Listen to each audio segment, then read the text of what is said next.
বৰপেটাৰ কয়াকুছিত বিদ্যুতৰ বিল কমোৱাৰ নামত গ্ৰাহকৰ পৰা ধন সংগ্ৰহ কৰাৰ অভিযোগ। বৰপেটাৰ কয়াকুছিৰ মৰিচা পথাৰ গাঁৱত একাংশ গ্ৰাহকৰ পৰা ধন সংগ্ৰহ কৰিছে জনৈক ভাগিনে। বিশেষ কৌশল অৱলম্বন কৰি গ্ৰাহকক সকাহ দিয়াৰ নামত ধন সংগ্ৰহ কৰাৰ অভিযোগ গ্ৰাহকৰ। জনৈক ভাগিনে গ্ৰাহকক বিদ্যুৎ বিল কমোৱাৰ প্ৰলোভন দি বিপদত পেলাইছে গ্ৰাহকক।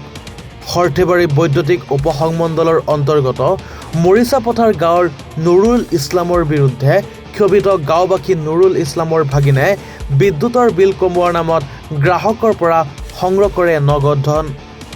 কৌশল অৱলম্বন কৰি বিল কমাই দিয়াৰ প্ৰলোভন দেখুৱাই ধন সংগ্ৰহ কৰাৰ অভিযোগ। ইয়াৰ উপৰিও APCLৰ কৰ্মচাৰীয়ে গুৰুত্ব নিদিয়াৰ অভিযোগ উত্থাপন কৰিছে গাঁওবাসীয়ে। তাৰমানে কথা হ'ল যে নুৰলে যিটো ছিষ্টেম কৰিছে, ছিষ্টেমটো হ'ল তেওঁৰ ভাগিন বা খুৰালি আছে সেইবিলাকক পঠাই দি পেলাই যে যেনেকুৱা আমি হাজিৰা কৰি খোৱা মানুহ, আমাৰ ঘৰত কাৰেণ্ট বিলটো বেছি আহে। এমাহত আমি যদি চলাওঁ এটা লাইট এটা ফেনহে চলাওঁ গৰমৰ দিনা, এতিয়াতো ফেনটো নচলাওৱে। লাইটটো চলোৱাৰ কাৰণে আমাৰ 200-300 টকা পে'মেণ্ট আহে। সেইটো কথা সুধবা গ'লে সিহঁতে কয় মোৰ হাতত ছিষ্টেমটো আছে, ছিষ্টেমটো থকাৰ কাৰণে মই সুধোঁ কেনেকুৱা ছিষ্টেম, যে আমি বনাই দিম 200 টকা 500 টকা দিয়ক। দিয়াৰ পিছত যেতিয়া মই দিওঁ, আমাৰ উপায় নাই, গৰীব মানুহ, আমি বিলটো ইমান দিব নোৱাৰি। সেইকাৰণে মই সেইটো মানি লওঁ। মানি লোৱাৰ পিছত সিহঁতে কি কৰে, কিবা কিবি কৰি কানেকশ্যন দি যায়। আমিতো লাইনৰ কাৰণে ইমান বুজি নাপাওঁ, আমি যিটো কাম কৰি সেইটোহে বুজি পাম।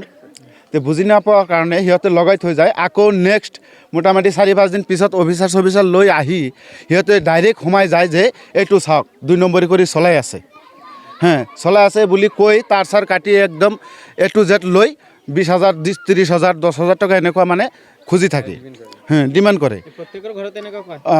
মোটামুটি ধৰকচোন 100ৰ মাজত 40-50% মানুহৰ ভিতৰত কৈ থাকে, মানে চান্স লয় মানুহৰ যে কোনটো মানুহৰ পৰা মই ল'ব পাৰিম। বুজি পাইছে না? কিছুমান মানে চালাক মানুহ আছে, সেইবিলাকৰ ওচৰত নাযায়।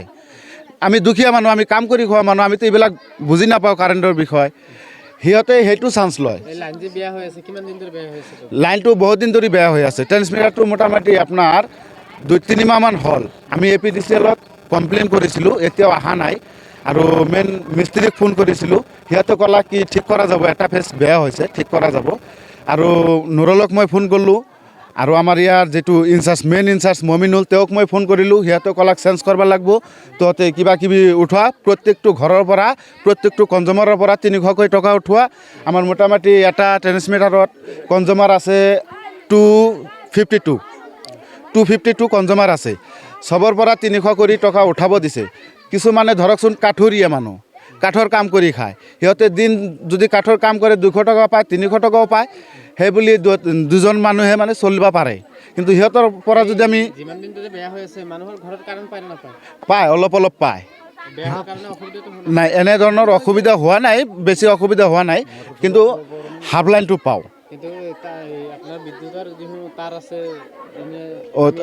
নামি আছে। সেইটো তাৰমানে সেইটো মানে অলপ অসুবিধা হৈছে। কালিও মানে জুই লাগি সেইটো ফুটি গৈছিল। ফুটি যোৱাৰ পিছত মানে আমাৰ সিফালৰ কিবা মাইকী মানুহ আছে, সিহঁতে মানে কান্দি দিছিল যে গুচি গ'ল, এতিয়া আমাৰ গাঁৱটো মানে জ্বলি গ'ল, সেইকাৰণে কান্দি দিছিল। নাই আমালোকৰ কোৱাত গুৰুত্ব নিদিয়ে। কালিও অফিচাৰ আহিছিল, তেওঁলোকে চাই গৈছে। ইয়াৰ আগতো মই কৈছিলোঁ। আৰু ইয়াতে খুঁটি দিয়াৰ কাৰণে কিবা পইচা পাতি দিয়া হৈছিল, সেই খুঁটিটোও দিয়া নাই। এটা খুঁটি মোটামুটি বহুত দূৰত দি আছে। মই আগতেও কৈছোঁ, সিহঁতে কৈছে ঠিক আছে লগাই দিম। এইবিলাক চব নুৰলৰ চিন্তা চৰ্চা। নুৰলে মানে পইচা খাই এইবিলাক চব। নুৰল অৰিজিনেল অফিচিয়েলি একোৱেই নহয়। অফিচিয়েলি যিটো ইনচাৰ্জ আছে আমাৰ ইয়াৰ মমিনুল, সেই মমিনুলে তেওঁক কণ্টেক্ট দিছে। মমিনুলে কৈছে যে তুমি সেইখিনি চলোৱা, নুৰলৰ চাকৰি বাকৰি একোৱেই নাই। তথাপি নুৰলে মানে এনেকুৱা আহে, তাৰ দায়িত্বটো পায়। বহুত দিন ধৰি কাৰেণ্ট আহিছে তাৰ এমাহ পিছৰ পৰাই মানে সি লুটপাট কৰি আছে। সি লুটপাট কৰি মোটামুটি ধৰকচোন ঘৰত যায়, শহুৰৰ ঘৰত 92 ফুট আৰু প্লাছ বহলটো হৈছে 13 ফুট 7 ইঞ্চি, মানে 1250 স্কোৱাৰ ফুট ঘৰ এটা উঠাইছে। আৰু ইয়াতে মাটিত মানে মেলঘৰ এটা উঠাইছে। এইটো কাম কৰিয়ে, তাৰ বেলেগ কাম নাই। এইটোৱে আমাৰ এই কাৰেণ্টৰ কামেই কৰে। আমাৰ এইটো ঠাইৰ নাম হ'ল মৰিচা পথাৰ। লাইনৰ অফিচটো হ'ল আমাৰ মেইন অফিচটো হ'ল বৰপেটা, আৰু চাৰ্কুল যিটো এইটো বৰপেটা আৰু চাব ডিভিশ্যনটো সৰ্থেবাৰী। তাৰমানে কিবা কেপাচিটি আছে আমাৰ, সেই কেপাচিটি কৰি দিয়ে, সেই কেপাচিটি কৰি দিয়ে, তাৰমানে সেই তাৰটো কিবা তাৰমানে ডাইৰেক্ট কৰি দিয়াৰ পিছত মোটামুটি ধৰক 2-4 দিন এসপ্তাহ পিছত আকৌ সেই লাইনমেনবিলাক আকৌ অফিচৰ মানুহ SDC সিহঁতে এই গাড়ী চাড়ী লৈ পেলাই আহি যোৱাৰ পিছত তাৰমানে দেখা পায় যে লাইনটো 2 নম্বৰী হৈ আছে, তেতিয়া সিহঁতে পইচা খোজে 10,000, 20,000, 30,000 এনেকুৱা পইচা খোজে। সেইদিনা মোৰ দাদাৰ পৰা লৈছে 10,000 টকা, ইয়াৰ সৰু ভাইটিৰ পৰা লৈছে সেইদিনা 10,000 টকা। এই নুৰলো আছিল, সিহঁতৰ তাৰমানে এই অফিচৰ মানুহবিলাক আছিল। আৰু এই দক্ষিণ ফালে এই জবেদ নাম বুলি কয়, তাৰমানে কালিয়ে সেইটো উঠাইছিল মটৰটো, তাৰ পৰা 4,000 লৈছে, এনেকৈ লৈয়ে থাকে। প্ৰায় এনেকুৱা কৰি থাকে। তাৰমানে কথাটো হ'ল, তাক যদি কওঁ যে আমাৰ স্মাৰ্ট মিটাৰৰ, তাৰমানে আমাৰ ইয়াৰ যিকেইটা মানুহ কাৰো তাৰমানে চৰকাৰী চাকৰি নাই, চবকেইটা দুখীয়া মানুহ আমি, যদি কোৱা হয় যে লাইন বিলটো কিয় বেছি আহে, সি আৰু কৈ থাকে যে বেছিকৈ নাহে, মোৰ ওচৰত ছিষ্টেম আছে, সেই ছিষ্টেমটো কৰি দিলে লাইন বিলটো কম আহিব। সেই কম অহাৰ কথা কৈ এসপ্তাহ, ল'ৰাটো হ'ল এই নুৰালৰ ভাগিন, এনে চিনি পাওঁ কিন্তু নামটো বা কি সেনেহেন তাৰমানে গম নাপাওঁ। ঘৰ ভেড়াবিটা। সিস্টেমটো কি আপোনালোকৰ লাইন কমকৈ অহাৰ কাৰণে আপোনালোকৰ বিৰুদ্ধে গোচৰ ৰুজু কৰিছে, কি ক'ব? এতিয়া গোচৰ ৰুজু কৰিলে সেইটো তাৰমানে আমাৰ ইয়াৰ পৰা যে মটৰ এটা উঠাইছিল, তাৰমানে আমিতো ইয়াতে আছিলোঁ, ইয়াৰ পৰা লৈ গ'ল, আমাৰ পৰা পইচা খুজিছিল 10,000 টকা।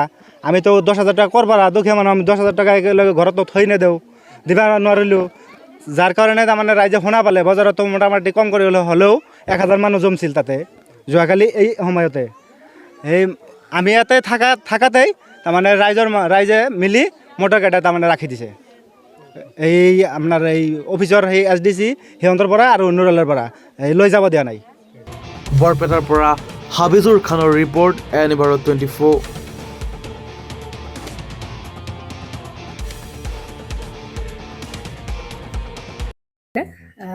জুবিন গাৰ্গৰ গীতসমূহৰ ওপৰত আধাৰিত গানে কি আনে নামৰ এটা সুন্দৰ অনুষ্ঠান আপোনালোকৰ ওচৰলৈ আহি আছে অতি শীঘ্ৰে।